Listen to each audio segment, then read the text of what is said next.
talking and I don't feel it. If I don't know your number, I'ma make you feel it. Baby, I'm around, you know I wanna shine. I need it all, each and every time. Photo steak, photo way back, I know you hate it. Straight up with women from Staten Island, my flow so flavor. We the rivers, pistol conceal, my percentage higher than yours. Cash money, I see no limits. Port of Miami, then I drop trailer. X, Della, work, 8 figure.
Microphone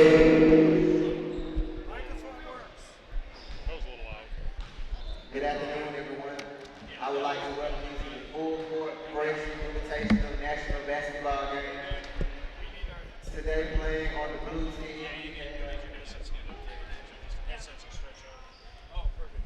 Number 31. We have number 31. All right, so it's time for us to start, actually. Are you guys ready? I'm hoping you can hear me. Other side now. Oops. Yeah, make sure that microphone is really Right, at what I your wanted. mouth. Yeah, I wanted him to do a sound check, but oh well. We have number 12. Chinese Martin, representing Decatur, Georgia. Number 21, Mackenzie Calvert, representing Texas. Number 23, Gabby Oritz, representing Mount Pleasant, Wisconsin. Good afternoon, ladies and gentlemen, and welcome to the Fresh 50 Invitational. I'm Clay Callum. Here with me is Nell Fortner. We'll be bringing you this game, the national game, and then a regional game with some of the top players in the country. Nell, former Olympic coach, former coach at Auburn, now a basketball analyst, does a little volleyball too, but today she's here to do basketball. So now we got a lot of top talent here, starting with Asia Wilson. Should be an exciting game. Well, it should be. There is tremendous talent. And Clay, let me say, y'all have done a great job of putting this event together. We need more of these kind of opportunities for our high school girls basketball players. But Asia Wilson, yes, she's just one of many great players that y'all have gathered here today. Yeah, and it just the list goes on and on. We have Taya Cooper, who's a local girl from here in Georgia, and though there are a lot of Southeast players here, we also have Courtney Eckmark from Arizona, who's going to UConn, great shooter. Yep. And you don't see a lot of those in the women's game. And then we have Gabby Ortiz all the way down from Wisconsin. You know, I'm anxious to see Gabby Ortiz play against this level of talent. She's a little shorter on the short side for a point guard, but an excellent leader, great handles with the ball. But against these bigger players, it'll be interesting to see how her game's going to translate to a higher level game. Absolutely. It should be really, really a good game. So we're going to switch you on down to the main court, and we're going to get over to our broadcast station, and we'll start this. So, all right, we're looking forward to it, and here we go.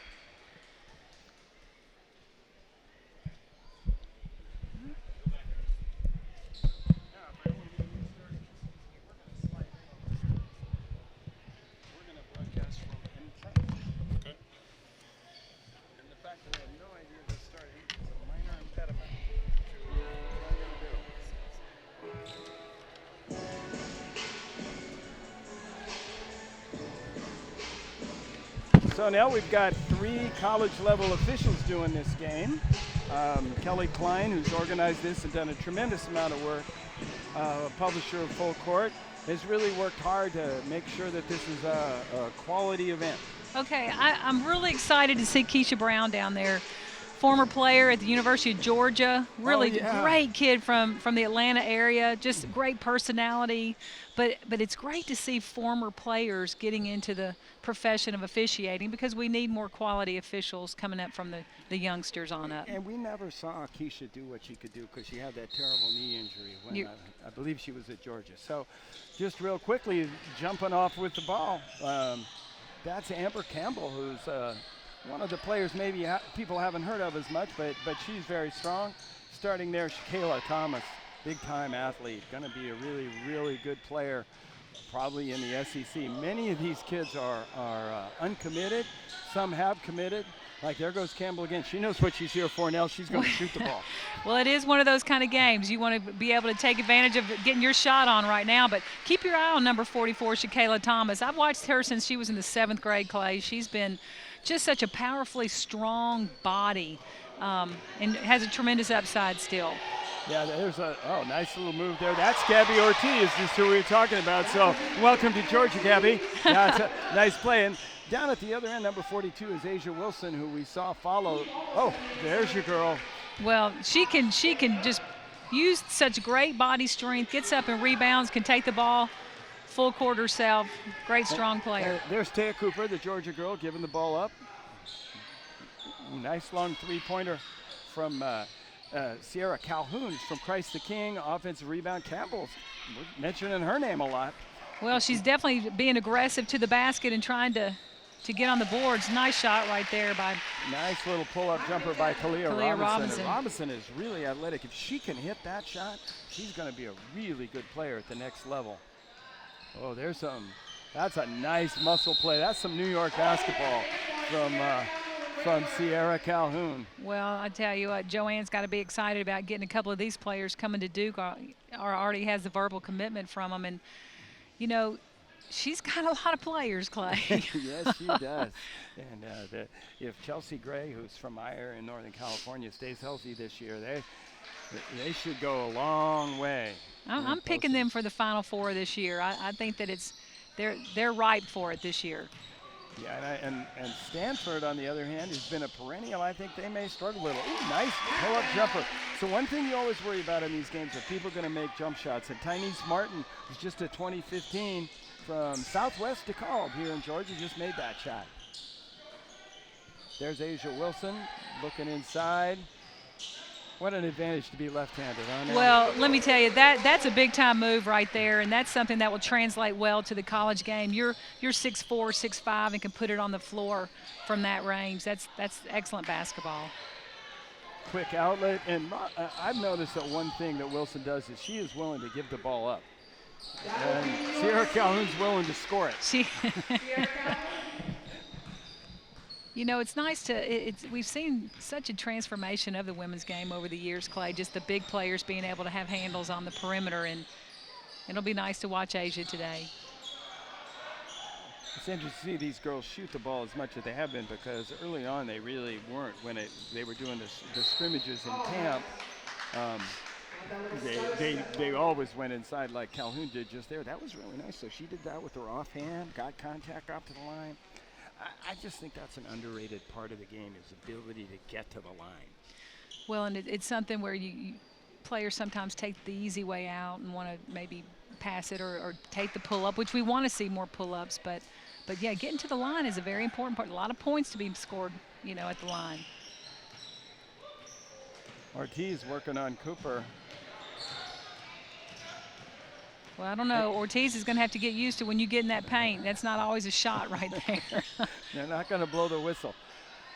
Only criticism I have on Calhoun on that one, she wasn't behind the three. Why try a 19? Shakayla Thomas, yes, very strong. People got some leaping ability here. Tyneese Martin showing well there. There's Asia Wilson bringing the ball up at 6'4", making the long pass for the layup. Does that kind of remind you of Candace Parker a little bit right there? Rebound and bring it up yourself. Right, Jordan Hosey on the finish, another top player.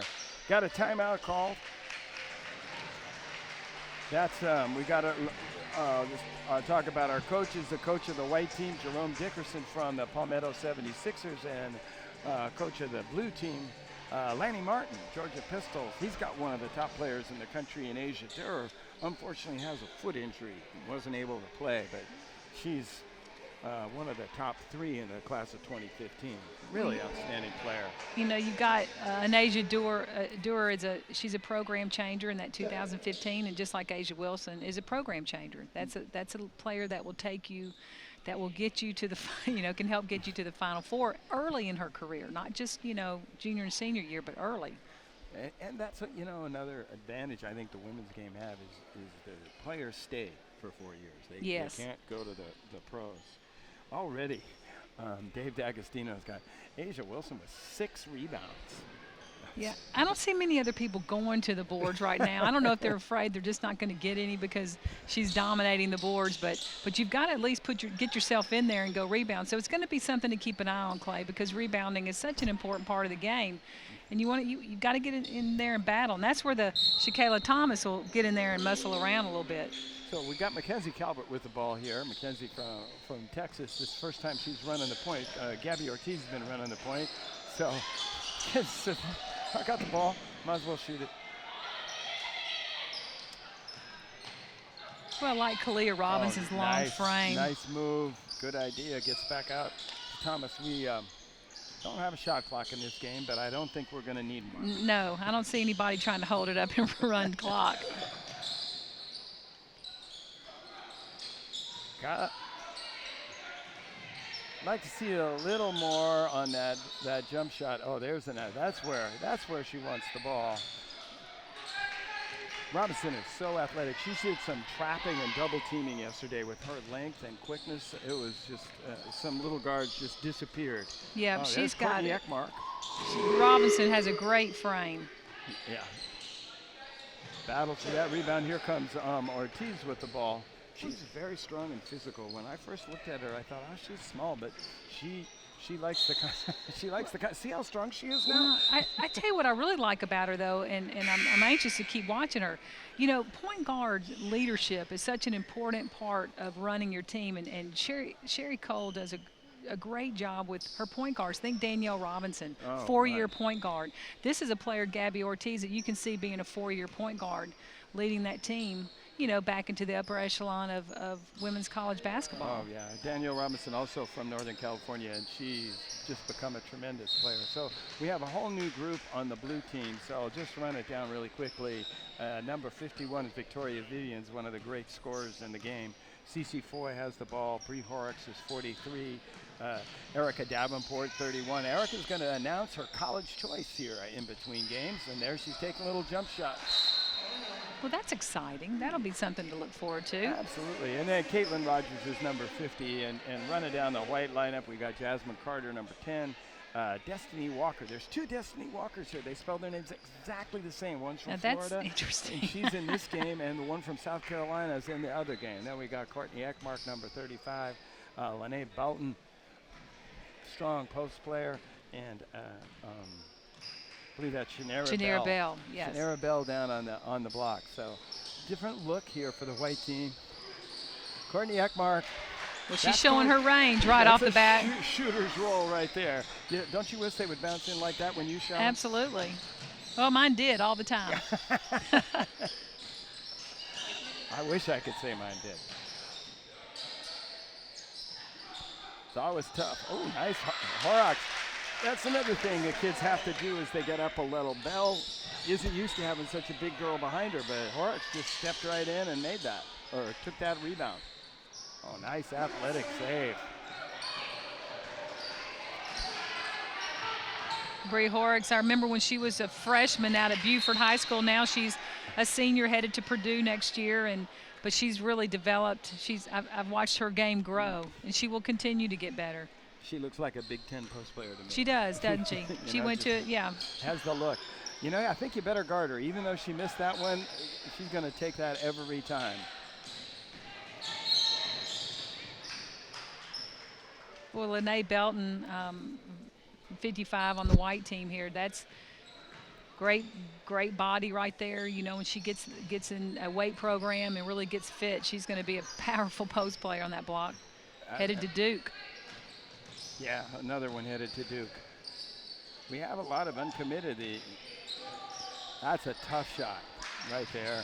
I don't know that a lot of college coaches are going to want Erica Davenport taking that shot. Well, not when it's totally contested. She's nowhere to go. She's leaning backwards, and there's still a lot to be learned by these players. As good as they are at this level, there's still a lot to learn. They're still not guarding Courtney Ekmark. They keep pointing, don't you, Alan?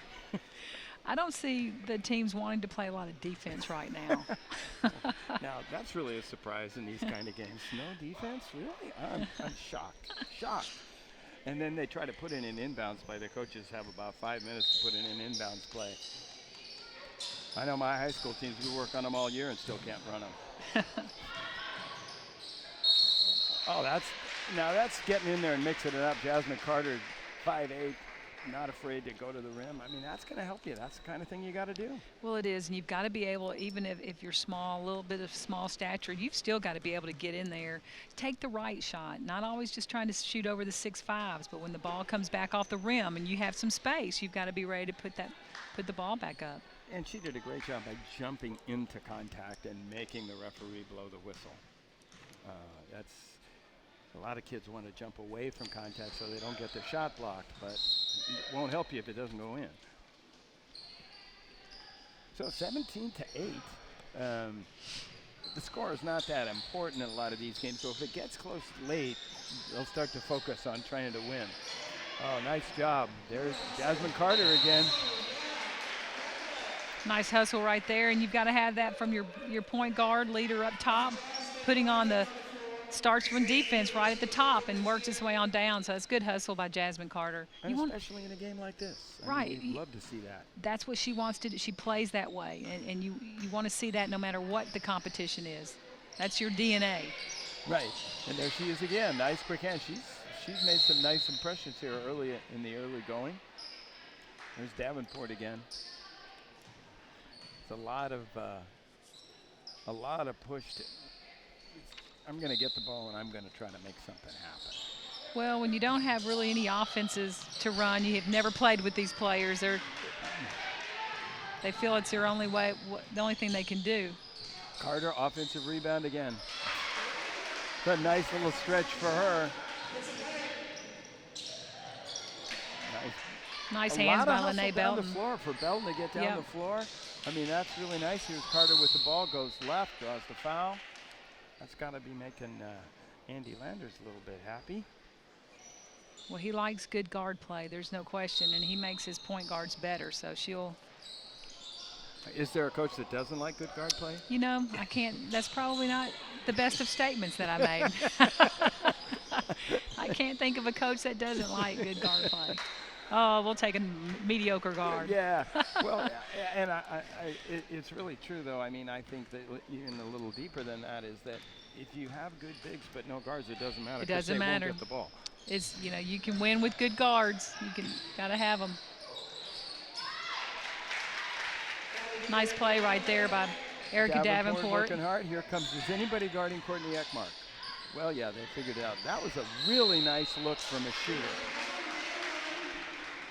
She came down the first couple times looking for a shot. Defense relaxed, and all of a sudden, there's Lene Belton shooting free throws. Right. Courtney Ekmark is one of those players we were talking earlier, Clay. She can set up wide outside and really stretch a defense. And you know, at times in the game, you got to have that. Somebody that will just stretch that defense so you can work inside, you know, to try to pound the ball inside and have her waiting on the outside to knock a shot down.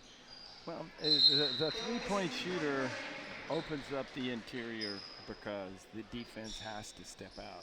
Passing angles improve, you can cut, some things can happen. You don't have three-point shooters, you've got a lot of people standing in the lane. That's a tough shot, too. Nice rebound. Good by rebound. Asia Wilson, That's number nice. 7. Well, she is just cleaning up the boards. Her long arms, size.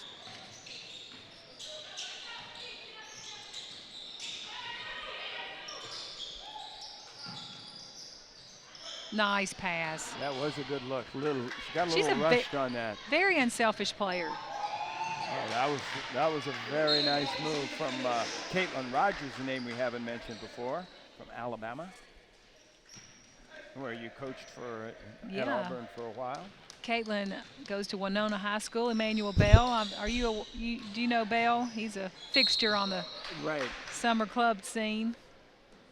Excellent. Really does a good job at Winona High School in Alabama. It's interesting in the South, which is generally known as a basketball hotbed. For whatever reason, Alabama doesn't seem to produce the same number of elite players as other areas. Well, you know, boy, that's a conversation I tell you, and I've talked about it a lot. Alabama doesn't put enough money into girls basketball. It goes into football.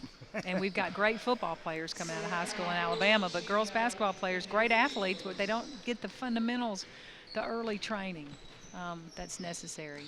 It's so true, the developmental aspect of it. No, that is a nice pull-up, but that's Victoria Vivans, and there's a reason you averaged 39 a game. Leading scorer in the nation last year in high school, and she's going to translate into a really good SEC basketball player for Vic Schaefer at Mississippi State. That's a great get for Mississippi State. I it mean, puts them in the running in the SEC, which is an extremely tough league. Yeah. Well, and unusually for the SEC, and this is my West Coast bias showing, she can actually shoot the ball. Yes. Okay. Boy, we're going to have some discussions later. The SEC has great teams, and they went Okay, she's showing us her range right there, but I'm not sure that was the best shot on the floor. No, but it is an all-star game. Yes. Now, I saw Sharday Houston shoot 2 of those in a state championship game. Now, Did she hit him? no. No. How do you think the coach felt? Oh, nice shot right Nice there by little stroke Jordan from Hosey headed to Jordan Texas. Hosey. That's nice when you see that 6'2" wing player be able to hit those. Now, Clay, she's a player that really rose in her stature over the past year. Am I correct on that? And I know rankings are one thing, play is another, but her ranking rose, but obviously her play did. Yeah, it's. I was talking to one of the girls about. I won't mention her name. She was sort of worried about what team she was on and where she was in the rankings, and I said, I do the rankings. It's what I do. They don't mean anything. All that matters is what you do on the floor. That's right. There are girls who aren't ranked, and they're in the WNBA right now, and that were top-ranked players, and their career ended after 2 years in college. Play the game. Yeah, it's still so young in their career. They can't get caught up in that kind of nonsense, I guess I would call it. Yeah. When a kid like A'ja Wilson scores points, you have to try to contest that jumper, and then she's so tall you foul her. Yeah, she's extremely talented. I really, she already has a nice mid-range game. She has passing skills. We've seen a little bit of everything out of her already today. We're just 10 minutes into the game, but again, she's a program changer. I mean, whoever gets this kid is just something special. She's not going to sign until the spring. Now, when is the last elite player you can think of who waited that long to sign? I really can't remember. I think there was one maybe a couple of years ago, but I can't remember who that was. But maybe did Kayla Davis sign late? Did she maybe sign with Georgia Tech late, right? But I wonder what the advantage is. I mean, it just makes your whole senior year full of pressure. Right. Oh, Shakayla Thomas again with a really nice block, showing some serious athleticism, getting up on Jordan Hosey. And it's not like Hosey's a 5'10" wing or something. I mean, she's a long 6'2". Yes.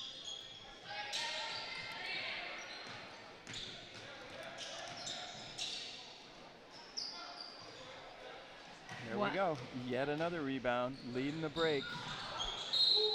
Trying to force that one through. Did you see Kalia Robinson, though, was up around the rim trying to get that rebound from A'ja Wilson? And she's a really nice athlete. That's going to be interesting to watch really her. Nice is an understatement. Yeah. There are not many athletes I've seen like her. Oh, nice cut by Ortiz. Nice.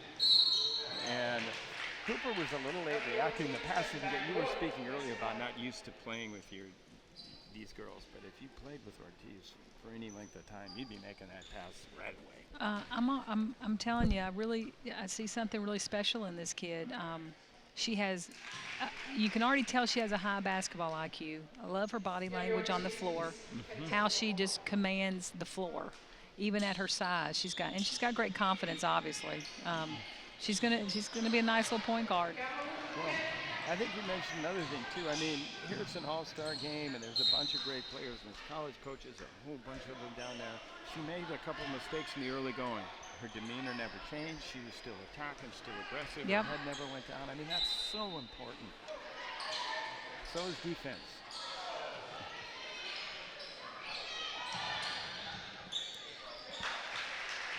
Cleaning up the mess there was Amber Campbell finally. 30-14.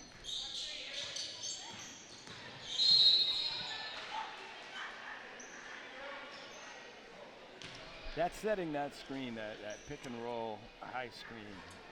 You see more calls that make coaches just want to bang their head against the scorer's table. Yeah, and it's almost become a 60-40 call.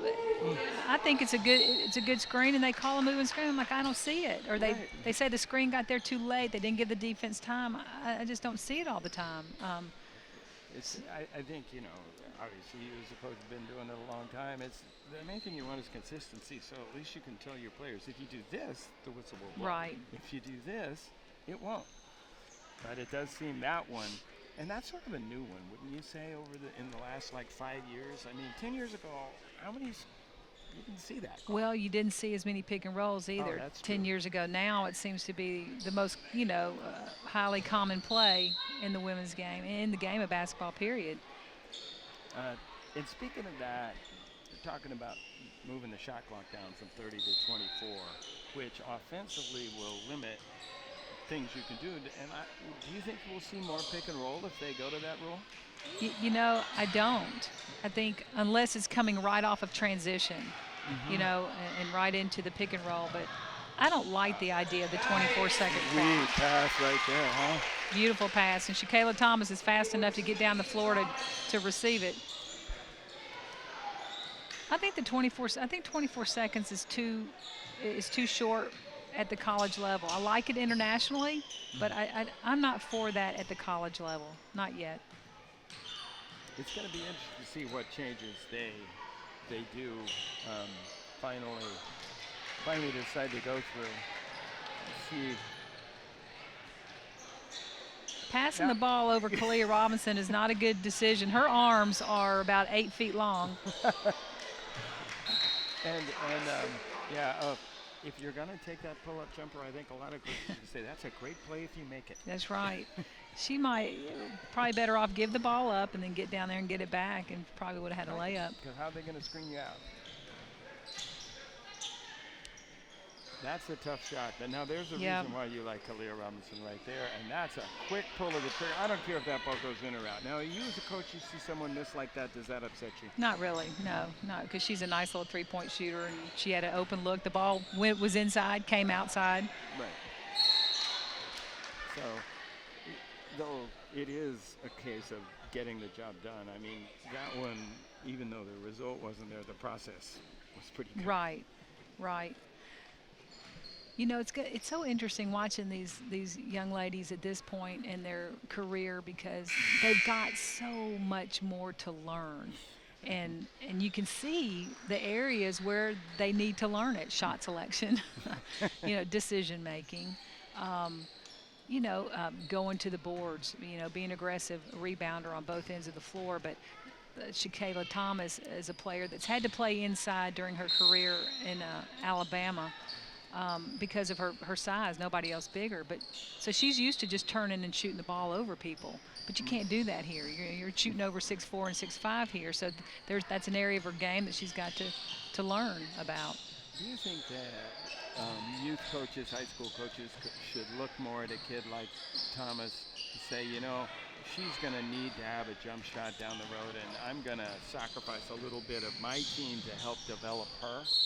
And put her on the wing a little bit? Well, you know how I'm going to answer that. I'm going to say yes.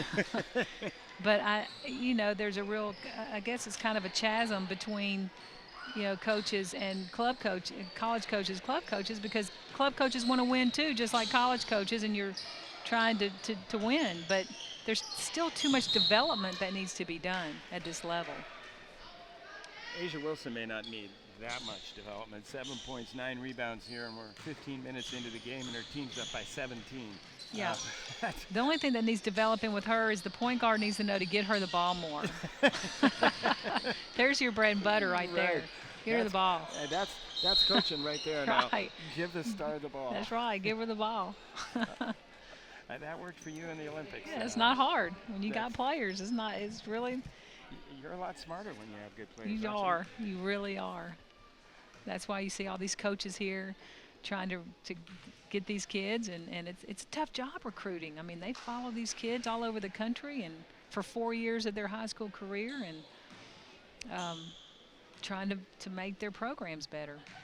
And we've had a lot of college coaches. I see Dawn Staley down there. I know she was here earlier. Vivian Stringer, Sherry Cole was here. Sue Semrau's been here a lot. A lot of Sylvia Hatchell was here. And there's all kinds of levels. There's mid-majors, there's JUCOs. There's so many places for these young ladies to play basketball and further their careers. And it's not always just about the BCS schools. It's about mid-major, everything. And mid-majors are getting so much better now, Claudia. Now here's something too. You kids get into this competitive level of, oh, I got offered by UCLA and somebody, and so the kid who got offered by Loyola Marymount, just to get some West Coast schools in here, but both of them would be better off at Marymount. Right. Oh, Shakayla Thomas took a hard fall there, but She did, but she is one tough kid. It's going to take a lot for that kid to take a fall and not get back up. She looks tough. like an SEC player to me. She is, yes. I mean, she could play anywhere. I mean, there is not a coach in the country that would not be happy to see her. Oh, what a nice play by Tanise Martin right there. Another example of the level of athleticism. See, Courtney Ekmark has made that pass probably 100 times, and that's the first time there was a good enough athlete to intercept it. I mean, just snagged right out of the air. Tanise got up so high, I was like, I'm sure Courtney was like, what? Like, how in the world? I'm going to guess Ekmark's going to look pretty good on these free throws. This is a very good team, high school team. They were playing in a Nike TSU last year and against the top high schools in the country. And Ekmark at the line at the end of the tournament to seal some wins. It was just like, why are you fouling her? Yeah, you know, I think I saw that game on TV. Did they televise that, or was it? They did. I believe they did. Because it was. I think it's the first time I saw her play, and I just remember, gosh, how solid, fundamental, just solid player. And now she committed to UConn, and she's only a 2015. Even though she's not going to play high school basketball this year, she's going to be homeschooled and just work on her game. But she committed to UConn very young, and it's got an interesting fit because I don't know that Gino Ariema has recruited just a pure shooter before, and that's sort of the, oh, nice look. Nice look from Victoria Vivans. You don't expect the leading scorer in the country to be giving it up there when she could have taken that shot. You know, and it was I thought it was a nice decision. I'm not sure Bree Horrocks thought she was going to pass it, though. She wasn't quite ready to. Right, it was a bit of a surprise. Nice outlet, good quick outlet. Sure. Boom. Sweet little stroke. Destiny Walker. Haven't heard that name before. And she's also another 2015. This is Jasmine Carter has made this a difficult day for CC4. Now I just want to stop and say how happy I am to see somebody make an offhanded layup under pressure. I knew that was coming. Just drives me crazy how many great players, even in the WNBA, cannot make a layup with their offhand. Well, and I don't, sometimes I think in the WNBA it is incredibly physical. We think college is physical. That takes it to another level. So, they're getting bumped and hit, and it's tough to finish. But you know what? You still have to finish. The focus, the concentration on that. But, full court, 94-foot dribbling layup, you should be able to hit that. Right. Yeah. It is a little behind. That's good athleticism there. That's Erica Davenport managed to catch the ball. There's a lot of players at this level. That pass is just went right out of bounds. Okay, the hockey line substitutions. We have 10 girls on each team, so that makes it easy for the coaches. They don't have to think that much. Send them in 5 at a time. 42-16. The blue team finally gets the ball to Vivans. Nice That's finish. one way to score in a hurry. Well, it is. Nice finish. She's strong enough to go up in a crowd and finish. An interesting matchup here, Vivans on Taya Cooper. You don't think of Vivans as defending a point guard.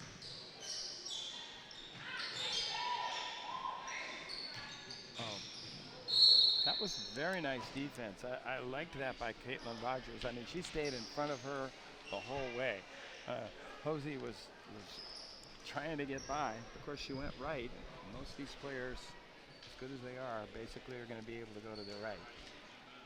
That's and the call. Hosey gets the call, and maybe I'm not sure if it was a foul, but again, I don't mind the call because you're protecting the shooter, and that's an area of our game that we've got to improve on officiating wise. You've got to protect the ball handler and the shooter, and so we can make scoring go up in our game and help our game. So I think we're going to see some of those things changing in the near future. I'm 100% with you there as we watched a nice block from Hosey.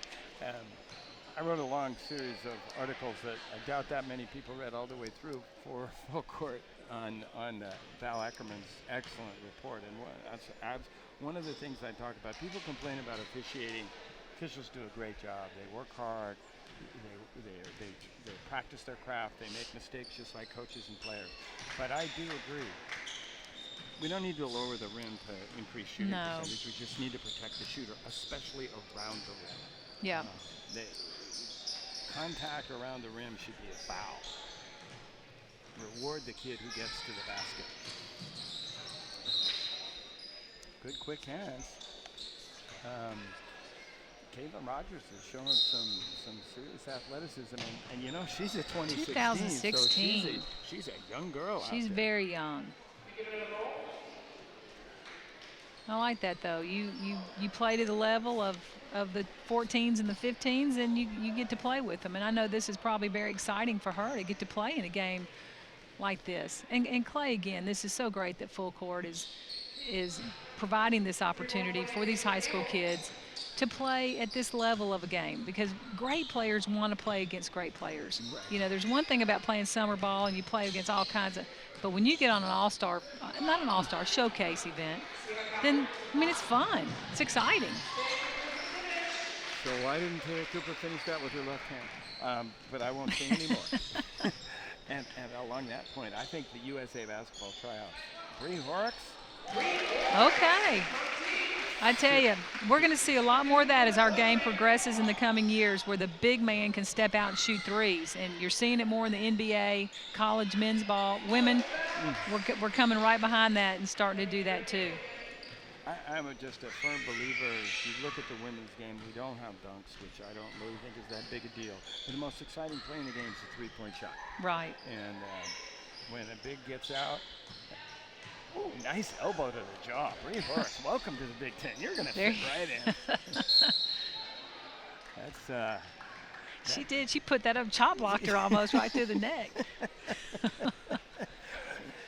And what Bree would say was, well, she ran into my elbow. Yeah, what am I supposed to do? I think you hit the nail on the head with her. She does look like a Big Ten post player, and that's so it's a good decision on her behalf of going to the program that fits her style the best. And I think that's one thing where kids sometimes they don't always do that. You know, it might be the name they're going for instead of, hey, what fits me best? Who's going to develop me the best to be the player I can be? Yeah, and of course she's a Georgia girl, so you would think, oh, she's going to wind up in the SEC, but I don't know that her game is as suited for the SEC style of play, which is very athletic, much more up and down, speed game. Yeah. It's funny how the leagues over the years have developed their identities. Of styles, yeah, their reputation of their style of play. Like it.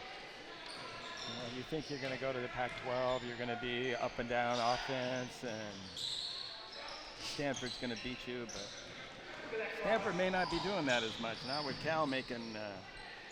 Boy, they're making a strong push, aren't they? Well, they signed Gabby Green, who's... Oh, there she is again. She's really hard to contain, Asia Wilson. She just is... So it's 54-23 here. I know score is not the object in a game like this, but that's a pretty substantial margin here for the first half of play. That is the third right-handed layup in a row she's made from the left side. Well, maybe after the game you can pull her to the side and go give her a left-hand layup and then she'll look lesson. At me and go, you're an old gray-haired guy. What do you know? You can't guard me. I won't even say it. I won't even say it. Got the foul. That's what you want to do. You go in and you create contact. Vivian's obviously a great scorer, and as you said, boy, what a tremendous move for Mississippi State. I mean, well, it's a real I think more of a comment or what's the word I'm looking for? It's flown right out of my head. It tells you a lot about Vic Schaefer's. He's a great recruiter, and he has been for Gary Blair at Texas A&M when they were at Arkansas.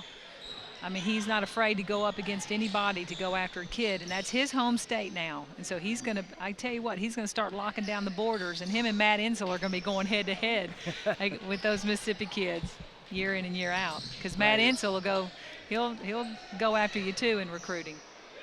Oh, hey. Okay, Jordan Hosey. That was pretty nice. Jordan Hosey looked at the clock.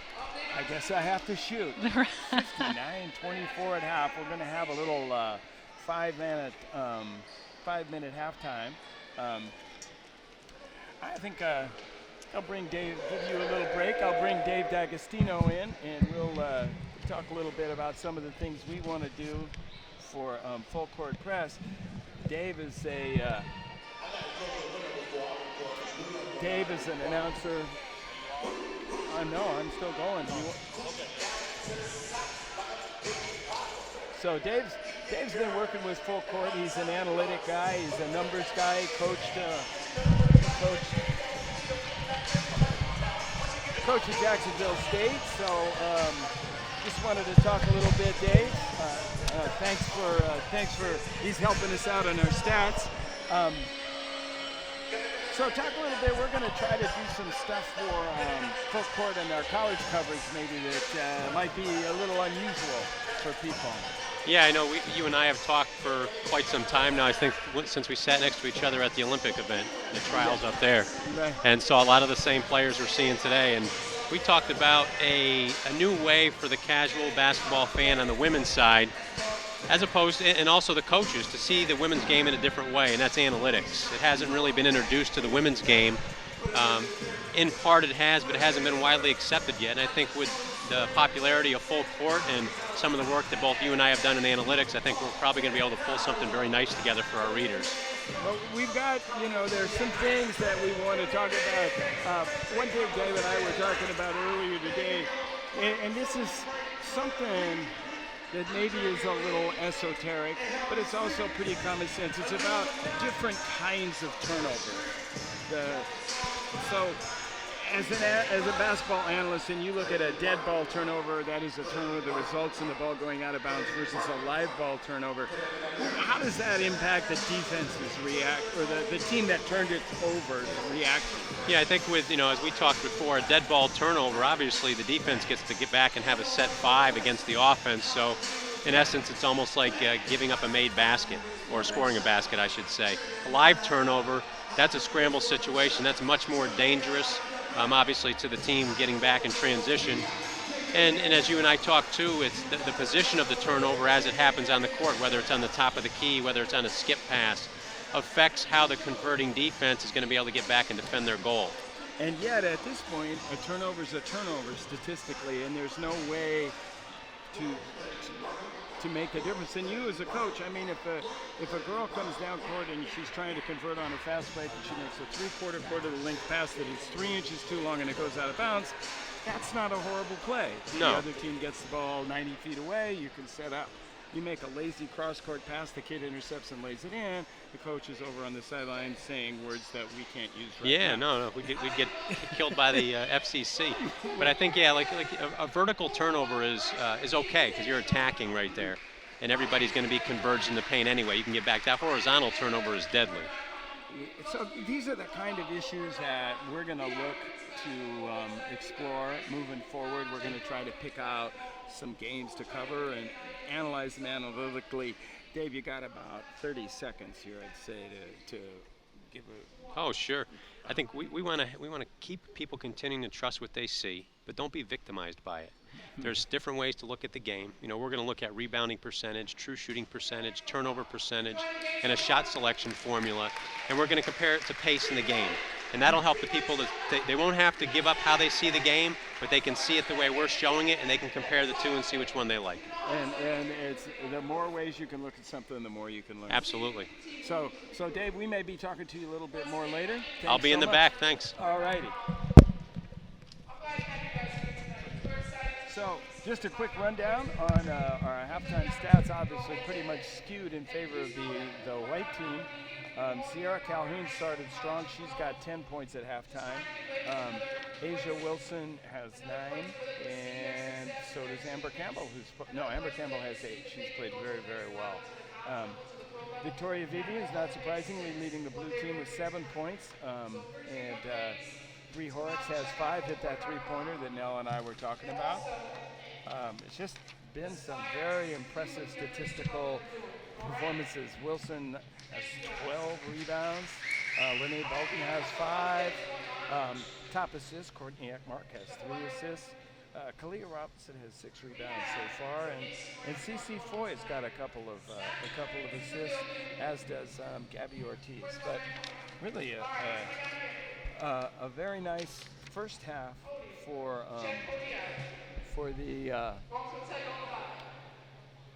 the white team. Right now we got Kelly Klein making a special announcement down on the floor, so we're probably going to have a little bit more time.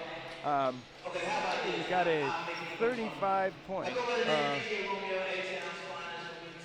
So the other thing we want to mention is Dana Baker came and ran the skills clinic. Unfortunately, Gana couldn't be here. His wife's 8.5 months pregnant, and he decided to stay home with his wife. So Terry Drake ran the show, a series of clinics and games, and these players were selected out of that camp. So we're going to shut this down here for a couple minutes until we get ready for the start of the second half. So we'll be back in a couple minutes, bring you the second half of this game. Thanks.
We're going to prizes, and let's get back to the game.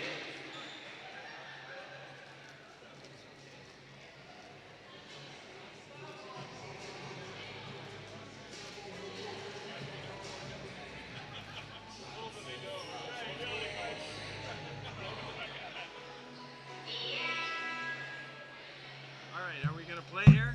Looks like it.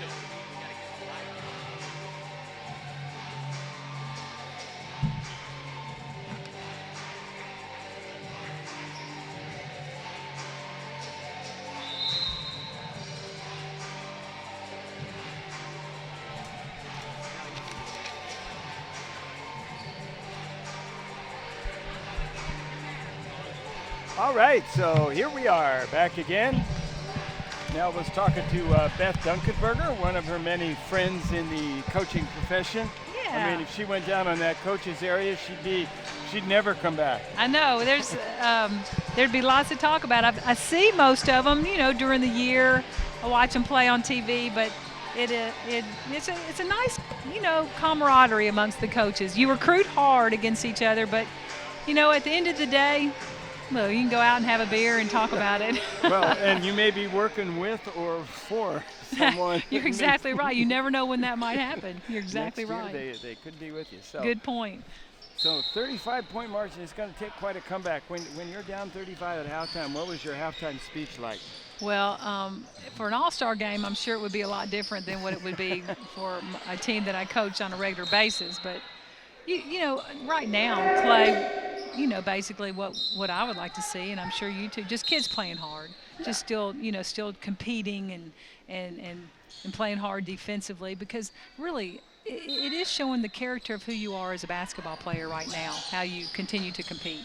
It's one of the things that I work with at CalSTARS, which is an AAU program in the Bay Area, and one of the things I tell the young kids is that when you're at an AAU tournament, what happens off the court, the college coach, if you're playing terrible and the college coach, he's going to watch you come off the court. Do you go down and sit at the end of the bench and sulk, or do you support your teammates? What kind of teammate are you? All of that stuff counts. Right. And how do you play in a rout? Do you quit, or do you play hard the whole way? I tell you who's played hard the whole time today is Kalia Robinson. She is just really showing us something pretty special. And the mistakes she's made that I've seen have been mistakes of aggression, which are a lot better than just being too passive. And, she's still young. She's a 2015, so she's got a couple more years of high school ball before she gets to the college level. And she's only going to get stronger, and she is so long. Yeah. As you watch her go up and down the court. Number 40, I mean, she got those long arms, and she's very quick. Whoops, that was a very nice job by Ortiz. Breaking down the defender, making the right pass. Girl misses the shot, but there's nothing you can do about that. You still need to make the right play.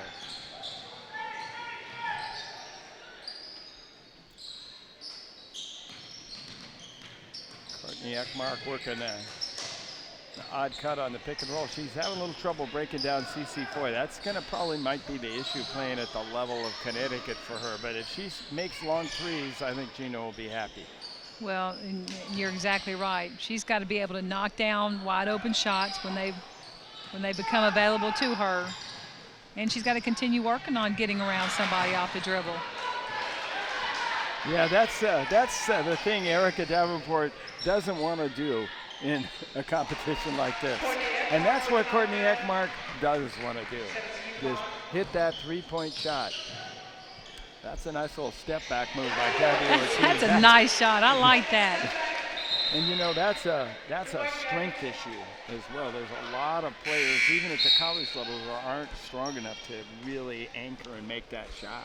Well, already you can see Gabby Ortiz might be 5'3", but she's not weak. She's got a nice, strong body already, and that'll continue to get stronger as she goes to college at Oklahoma. They list her at 5'7" now. She must be 5'7". Programs never lie, do they? I'm going to tell you, she is not 5'7". Now that's stretching it. I coach at the high school level, and the programs are such a joke. I just ask my girls how tall they want to be. Yeah. But sometimes that can become a problem when you're recruiting, because you're 6 foot is a lot different than 6'4" or 6'3", so, or 5'10" and 6'2" is a lot different, and you see that happening. Coaches really fudging on that. Well, Jasmine Dixon, I think, was a classic example of that. She was really about 5'10", and they listed her at 6'1" or 6'2" throughout her high school career, and she always was like a power forward, but at the next level, she really wasn't big enough to be a great power forward. Right. And if she would have accepted 5'10", maybe she would have worked on her wing skills. Yeah, I can't even imagine Jasmine Dixon as a power forward. Right. In my head right now, I'm going, no way. Yeah. But that's, and when you have to know, maybe you say you're 5'7", but you have to know you're actually 5'4". Right.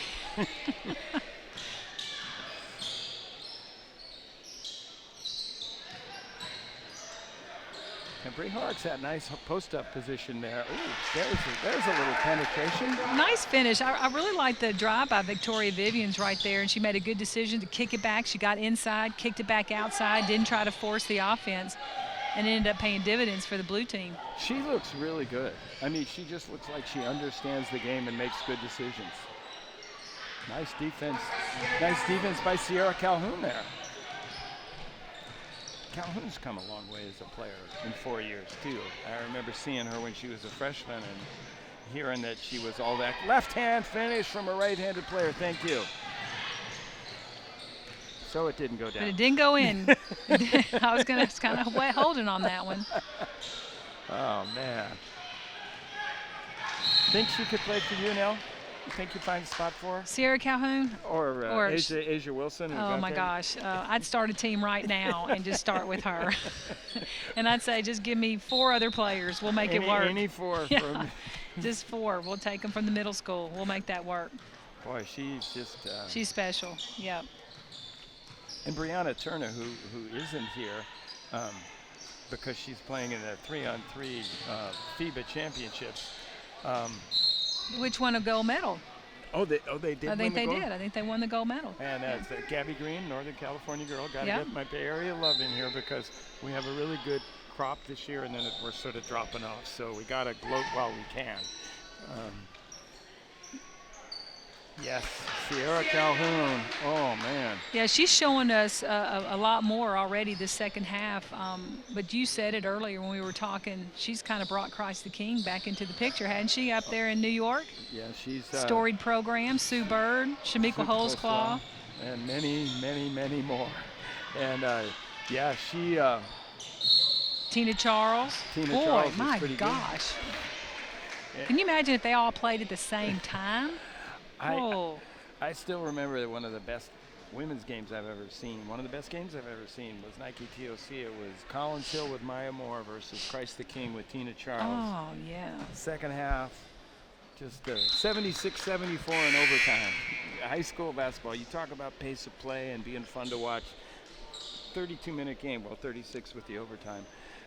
74-72. And you're talking those 2 programs. The coaching was outstanding. Those were excellent high school coaches. Gosh, Paula, I can't remember her last name. She's not at Angie Hembry. Angie Hembry was. Oh, that's right. Maya Moore's high school coach. That's right. She's now at Norcross. Angie and who was that? That's right. And it's Bob Mackey now.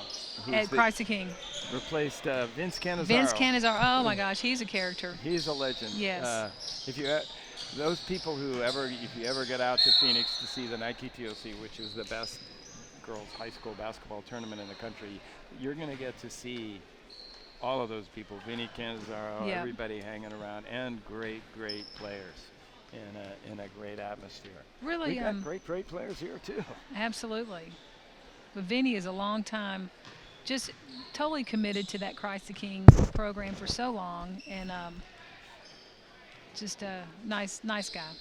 Yes, and Bob's been there. I mean, they've had 2 coaches, I think, in the last 30 years or something. Oh, wow. And there's a reason they're consistently good.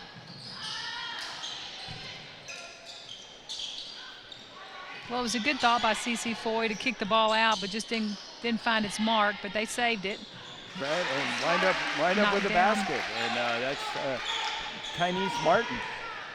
He showed some athleticism earlier and showed a jump shot there. Oh, that's a nice move by Calhoun. No, give it up. Give it up. There you go. Whoops.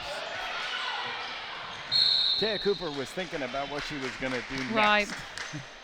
Went for the ball, but her eyes were looking somewhere else totally. One play ahead for her. Boy, she's got a good, strong body. Oh, yeah. She.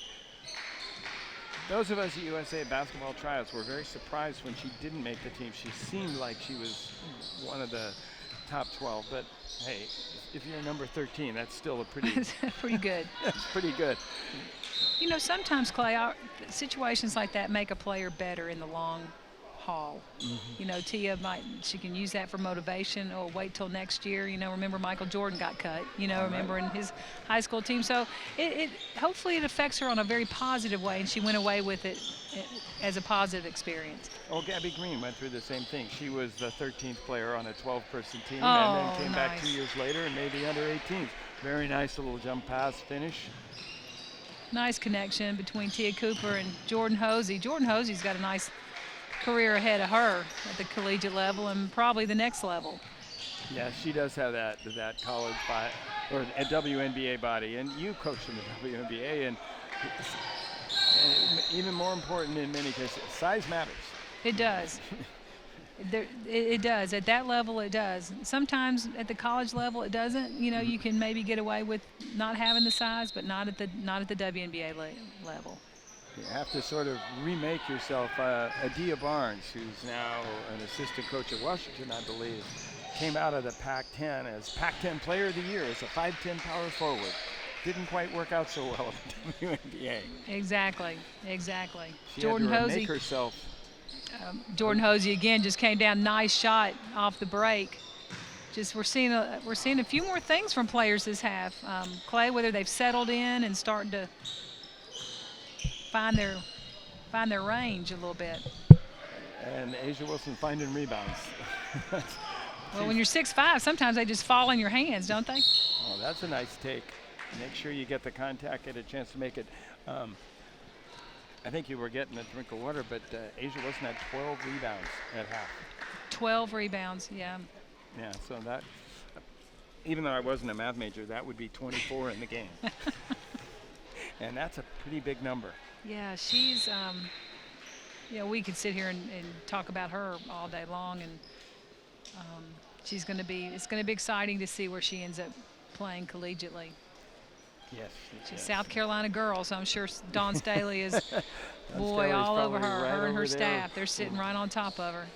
Yeah, that's, as you said, you really need to protect your home state. And South Carolina is not a big population. They're not going to produce that many elite players. But they've had some good ones. How about Katrina McClain? That's going way back, but boy, I didn't realize she was a South Carolina. Oh, yeah. Oh, what a great player. One of the greatest players ever. Offensive rebounder, one of the best I've ever seen. Yeah, she was. Yeah, she didn't quite get to the WNBA. She had hurt her knee and was never the dynamic player. ABL though, didn't she play with? Did she play in Atlanta? Yeah, she ABL? played. She played a little bit. Yeah. She wasn't the player that she had been. Yes. The amazing one, just to go way back, even though we're watching high school players, is Cynthia Cooper, who came to the WNBA in her 30s and was the greatest player in the league, arguably, for 4 years. What was she like when she was 28? You know, sometimes they're better. You know, players get better when they get a little maturity under their belt. And she was a star overseas in Europe. You know, but then she got to come home and show us how great she was. That was fun watching her play. Speaking of Courtney Edmark, that was great determination. You talked about that before, how you want to stick with things, and she stuck with it. Well, and not only that, but Lene Belton stayed with her post up. She continued to hold her defense off and wait for the ball, and it paid dividends for them. That's right. That's a lot of times that post player will just sort of put her head down. Well, you know, and that's a skill that you've got to continue teaching young players. When you're posting up, don't give up your position. If you got the defense behind you or you got them on their hip, your hip, then you've got to hold them off and wait for the ball to get there. And she did a good job of doing that.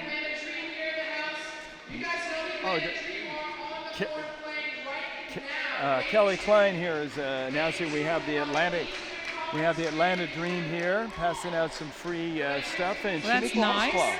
was here today. talking about all-time great players in the women's game. Boy, wasn't she?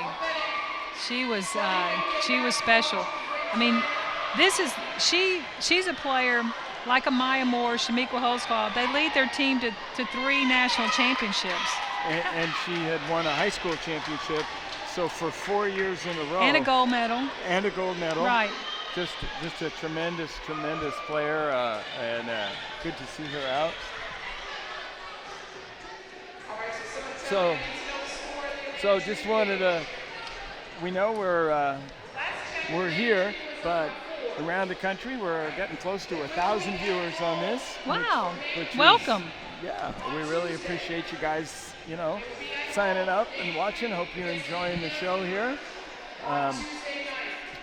75-43 here in the about halfway through the second half. This is the first of 2 games. Our second game is going to be a regional all-star game with some younger talent. We've even got an 8th grader in the game that is going to be interesting. I can't wait to see her play. Now that's special. And I love her because I saw her finish with the left hand. Well, that's what it takes. Right hand, left hand, made a 3, and hanging with the big girls, you gotta like that. Mackenzie Calvert, Texas Steel High School, one of the top programs in Texas. Steel will be challenging Duncanville. Speaking of classic programs, Kathy Self-Morgan, Tamika Catchings went there. And it's funny how the great players go to the great programs. Well, good coaching. You got Kathy Self at Duncanville, been there for probably 30 years. She's done a great coach. Tamika Catchings there. And Megan Simmons, I think, is from the same high school, if I'm not mistaken, as Mackenzie Calvert. Oh, right. Yeah, she went there. There's a lot of talent in Texas. There is. Texas, California, Georgia, lots of talent. I think Southern California is probably going to be stronger now. But, 1 year the state of Minnesota had 22 Division I players. I'm sure you remember when the Miller twins were there. Oh, they could play, yeah. But it just goes in cycles. The DMV, D.C., Maryland, Virginia, a couple years ago, they had everyone. Courtney Eckmark, left hand under the basket. Thank you, Courtney. Victoria Vivans with the ball, player to keep your eye on. Oh my! Nice finish. Now that is so strong. There's not one thing really defensively you can do. No help. The help decided not to come out and offer any, and a good strong finish. Nice strong finish to that long jumper. Right now you got to see if this blue team wants to really just divvy up the defensive assignments right here, and let's get after this white team right here because they're starting to score a little bit and get themselves back in this game. Well, it might take a little more than just that. Yeah, 36 points. Do you have call that timeout for that 15-point play to get I wish them right I had back it. in? I always think I have it, but that's still a really good shot from Vivans. That was right on the rim. Great backspin. Well, when you're the leading scorer in the country, and she scored over 4,100 points in high school, and she still has a year left. And she's going to score a bunch this year. Oh, yeah. She plays at a smaller school in Mississippi, and they won the state title every year. The 1 year they didn't win that she played, and she played as an 8th grader, but the 1 year they didn't win when she was above 9th grade, there was a foul with 3 seconds to go, long way from the basket on a one-on-one, and they lost by 1. Oh, gosh. Coach was still a little upset about it when I talked to him, and it's been a couple of years. They'll never leave. Yeah, you don't forget those. But, it's interesting. Some states will allow players to play in the 8th grade, play varsity, and those are the players that you see having the huge numbers as far as scoring. You've got, Shakayla Thomas from Alabama, I think, was playing in the 8th grade varsity. She's got big numbers. Mississippi allows it. I'm not familiar with any other states that do, but I know those two do. Here's a name you'll remember who's said about. Kalia Robinson right there. Those long arms once again. Cindy Blodgett. Oh, yeah, from Maine. Started playing varsity in 6th grade. Well, I bet she has over 6,000 points. Oh, I would imagine. That girl. She can shoot. played in the WNBA, maybe didn't have a great career, but I'll tell you, if you play in the WNBA, you're a great player. You're right. Nice penetration there. Amber Campbell sort of started off hot, lost a little bit, and she's sort of back into it now. She's going to Wake Forest, and she verbaled fairly early to Wake Forest and knew where she wanted to go. And you know, when kids know, I think that's great when they're at her age. 8th grade, you just can't know in the 8th grade. The Tia Cooper, the Mackenzie Calvert, both of them verbaled in the 8th grade, and now both of them have decommitted. Right. And you know, go through the process. Let the process work for you a little bit, and then it's like Shade Wiley-Gatewood, who committed to Tennessee in 8th grade and wound up at Maryland. Right, just a little too early. Yeah, you don't need to make the decision. You got time. That was a good-looking shot. It was a nice-looking shot. That's a. Okay, well, Jordan Hosey said, no, that is not going to go up. Not on my watch in this paint. And I'm not fouling out, so I'm really. I mean, and if you're going to foul. Yeah, the little touch foul, and the girl still makes a shot. Yeah. That's no. You're going to hit the girl. Hit the girl. Now, Erica Davenport at the line right here. Are we going to hear something from her special today, Clay? We believe that we're going to get her college announcement, and she has 4 or 5 different schools still on her list. We've got Florida State, Georgia, Miami, North Carolina State, Texas A&M. Hard to go wrong. Right. Any one of those would be a very nice place to spend your college days. I mean, she's 6'2", nice, good-looking player, athletic, strong. Looks like she's one of those kids who can get a little stronger, build up her shoulders a little bit. Some girls, you wonder if they can put on more weight. Oh. Baby. Yep, Gabby Sherry Cole Ortiz has to be excited about that one. I really like her. I like her demeanor, her floor leadership skills, and that three-point shot. That's nice. It opens up so much for a perimeter player like her because she's not the biggest kid, so she's got to. But she's 5'7", right? 5'7", but more on the 5'3" side. Nice move by Tia Cooper right there, strong. She shows you her strength and her ability to really put it on the floor and get to the hole. That's a nice, but she just put her on her hip and never let her off. Yep. Overpowered her, and that's going to be one of the Ortiz's problems. I mean, she's going to have to guard bigger, stronger kids all the time. You know, that's where you really have to teach kids angles defensively and how to stop that dribble penetration. It is. It's more of a science than people think.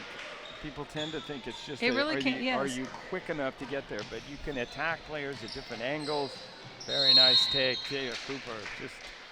She's got a feel for it right now, and she's really taking advantage of it. But you're right; it can be a little scientific. Angles, just your footwork fundamentals is so important. How do you take that first step to stop that first dribble? People, like everything, it's more complicated than it seems. You know. But Clay, you know, we were talking about this earlier. It comes down to when they're this age and younger, they need those fundamentals. They need those lessons.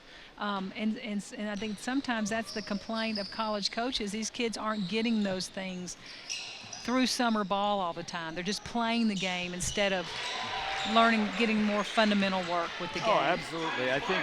I think they do play too much. It's easier to play than it is to I mean, from a coach's point of view, it's more fun to coach a game than it is to spend 25 minutes working on defensive fundamentals. Absolutely. Because you got to force the kids to work on that, and you have to use your energy. But how many times do you have conversations with college coaches and they'll say, oh, gosh, we've had to teach them from the ground up. And they were a great player. They were number 3 in the rankings, and they come to you as a college coach, and you're having to teach them everything. And it's very, very frustrating, even at the high school level, to see these players and look at them and think it wouldn't take much, you know, just a little step. defensively, being set, so many things. And yet, if they can get to the rack every time, that's what they're going to do. Right. But you go against better defenses, and you're not going to get to the rack every time like you are in high school. Well, even on that play, Bree Horrocks, all of a sudden she went up for that hook shot and found herself 5 feet further away from the Right. basket. Right. How did that happen? That happened because Shannara Bell pushed you away, and because she's inexperienced, she got a foul called. But they'll do that at the college level, and the whistle won't blow. Right. The physicality of the college game right now on the block is really, I think, a little bit out of hand. We saw it in the Louisville-Baylor game this year, just how incredibly physical that game was. And but it's not just that game, it's the game in general. So those are things that are hopefully going to get cleaned up in the next few years in the game, in the women's game. No, it is a physical game. It is a contact sport, but there's certain areas that we need to protect the players. But as being a slow guard, if I couldn't have been physical, I couldn't have guarded anybody. Right, but that's where, again, the teaching of angles, the teaching of proper fundamental footwork. How do you take off to stop the first dribble? How do you push off? And those things, no one certainly ever taught me about them, and I think it's hard. Like I say, it's a lot easier to draw up a really innovative inbounds play than it is to spend 25 minutes trying to teach somebody the proper footwork for screening out. Nice take. That was a really nice take. I love how Sierra Calhoun used her body to draw that contact. Now, what you want to see her do there, though, is don't forget about finishing the shot. It's okay to draw and to me, she was all focused on drawing the foul and not finishing the shot. Do both. Do both. Right, and she did do a nice job, jumped back into Horrocks.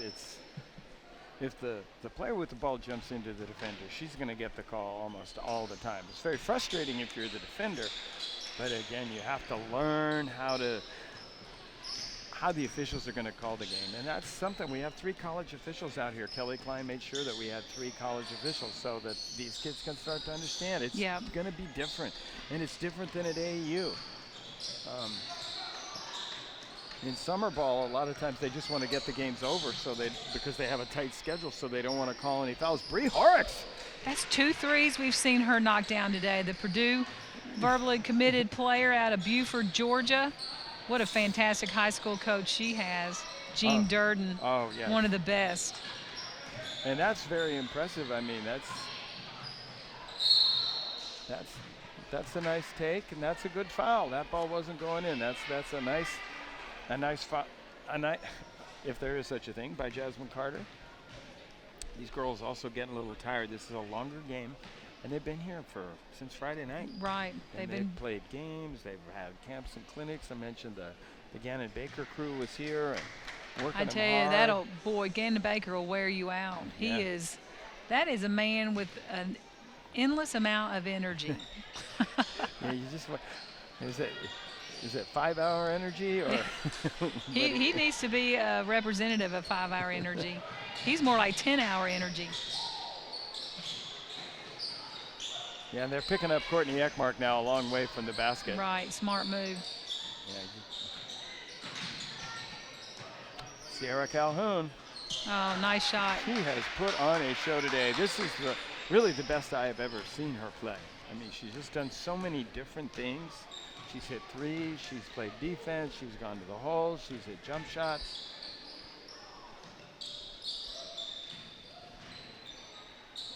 Well, that's a long one. Yeah. A little short. Yeah. Yeah, and the thing about Courtney Eckmark is she's tall and long. Gets that rebound and put back right there for Eckmark. Nice little play, way to be alert, way to keep battling. So, looks like the white team's going to break 100 pretty easily here unless they really slow it down. Oh. And now there's the finish you were talking about, Nell. Well, that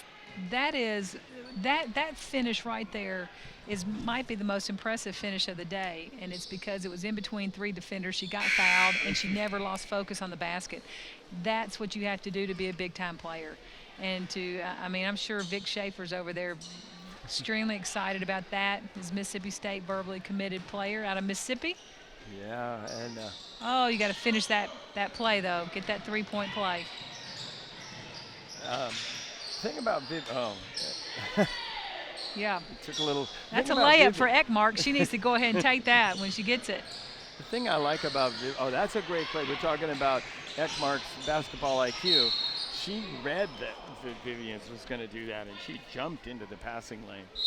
But the one thing about Vivans, about all great scorers, they never seem to be in a rush.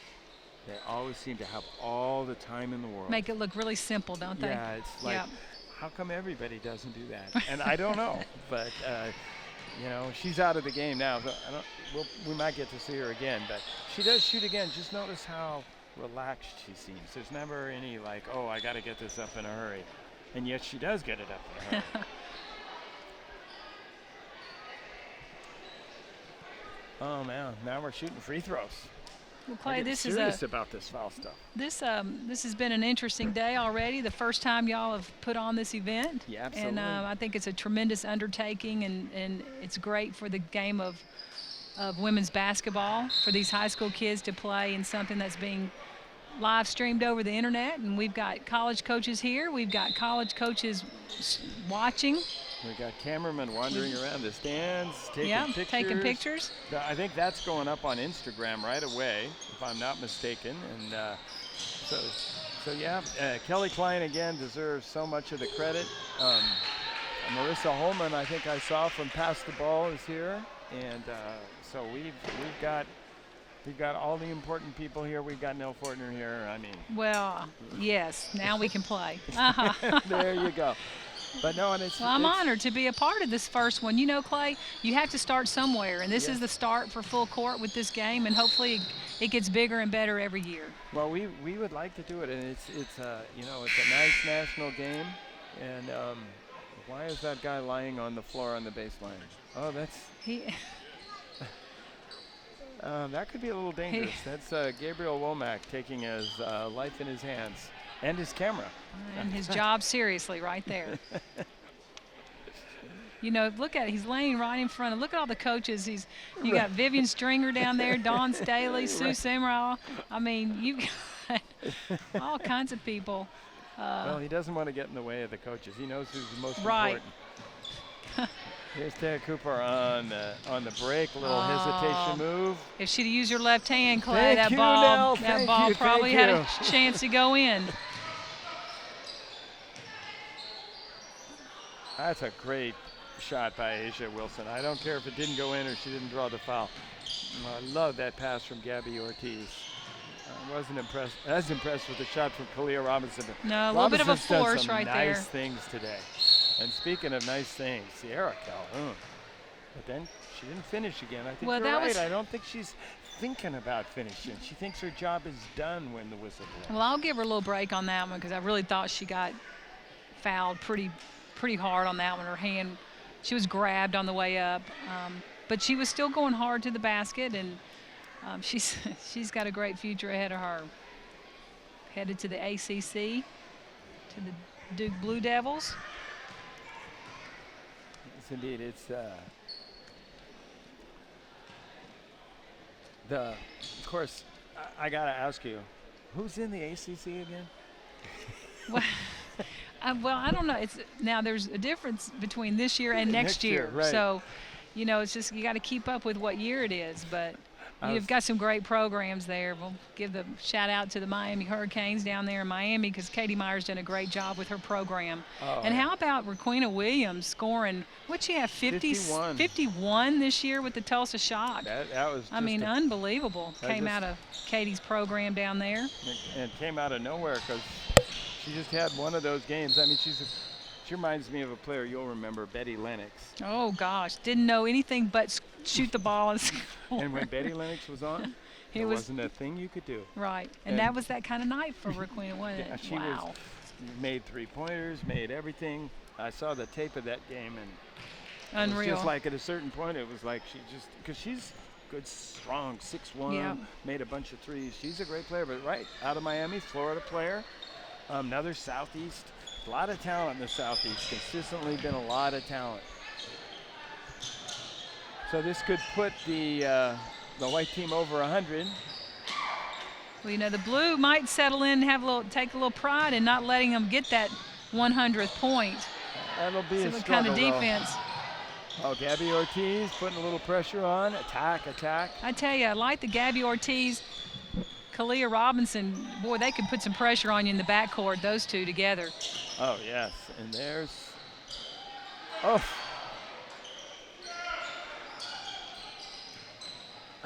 Now, a little reward there for not hustling back. Erica Davenport's a little tired at the end of this long series. She's just standing there. And the ball. Look at this. The ball arrived. Ball's in her Asia hands Wilson there. is up to 18 rebounds. And Sierra Calhoun, that's impressive. 22 points. 18 rebounds is impressive. I don't care what level you're playing at, what kind of game you're playing in. You've got to work to get 18 rebounds, and that's I'm impressed with her. She plays hard, you know, and she could be taken off right now and not play hard, not worry about it. But she came to every session, worked hard at every session. It was really, you know, very, very impressive. It's hard to catch the ball with your ankles. No. You know, most people generally aren't good Use at that their hands. skill. Now we got some soccer players who probably could have handled that, but. Well, it's going to be interesting to see if we get that 100, that century mark broke. And the other thing about Gabby Ortiz, she's not afraid to shoot it. No. That shot's going to get better too, Clay, as she continues to play on the college level. I don't know if Sherry's going to let her shoot that one. Offensive foul. Offensive. That was interesting. I thought that was a pretty good move by Tia Cooper to draw the foul. But obviously, me and the referee, we very rarely see calls in the same way. Oh. Boy, there's a lot of aggressive play right now. I think the white team really wants to get to that 100-point mark, and the blue team is doing everything they can to keep them from scoring 100 points. Yes, they've got it down to 39 seconds. I thought it was a done deal. I did too. They haven't scored a lot in the last 4 minutes. Oh, nice here we block. Go. Your left hand, please, just for me. No. Sorry, you're not going to get that today, doesn't look like. Kalia said, I'll shoot a three. She's got a little foul there on the end, Kalia. That's all right. Stay in the play. Pretty hard to throw over players at this level, at this. Yeah, the size, the athleticism. The quickness, the bounce pass is a more consistent play. Well, 101-64. Our highly computerized stat crew is adding up the totals as we finish, but overall the impressions of this game, even though the score was obviously not that close, it's certainly both teams, both players had their moments. Well, I think we saw a lot of really good things that we're going to see a lot more of in the future at the D1 level, and we're talking about obviously Asia Wilson. She is just a phenomenal athlete, great rebounder, and still has so much in front of her. So, you know, she's going to get a lot better. I like Gabby Ortiz, the point guard headed to Oklahoma. I think she's going to be a great floor general, and loved her body language, her command of the ball. Sierra Calhoun. Oh, hey, we're going to be seeing these players on ESPN. Oh, yeah. For the next 4. Well, of course, we had some of the players who aren't going to even be in college for a couple of years. Caitlin Rogers is 2016. I thought she played well today. I think she showed us that she will be one of the better players in that 2016 class. And she's going to, you know, maybe add some height and a little weight. And we have see Shamiqua Holsclaw down on the floor for an appearance. Kelly Klein announcing the MVP is going to be Sierra Calhoun, being presented by Shamiqua Holsclaw. Well, I think that's a good call. I think Sierra had a good day. I think that could have gone Asia Wilson also. But I don't disagree with that selection at all. Yeah, that's we've got Bob Corwin up there, who's one of the stalwarts in the women's game. And That's he's, right. He's always hard at work. I tell you, if I needed a fact about women's basketball, he would be on the top of my list to call. Yeah. And if he didn't know it, he would find it out for you. He would find it out. Yes. And yep. I deal with Bob. He's a full court writer. He's one of our prep analysts, does a lot of work. But if there's a college coach, Bob knows who he is. He is a dedicated follower, contributor, just provider of information for women's basketball. And that's much appreciated. We need people like Bob, you, and all the stakeholders of our game to continue to get it out there and to make it better. So here are the final stats. I've got to add these up in my head here. Yes, Sierra Calhoun with 22. Courtney Ekmark finished with 14 points, 3 3-pointers. Jordan Hosey had 13. Taya Cooper finished with 15. Now that's surprising. Yeah. That was sort of a quiet 15. It was a quiet 15, yeah. Tynice Martin got to 10. And let's see. Victoria Vivans, Victoria's 11. 11. Sure, you got to expect that. So naturally, they didn't. The blue team didn't score quite as much, but a very impressive performance by a lot of different players. Erica Davenport.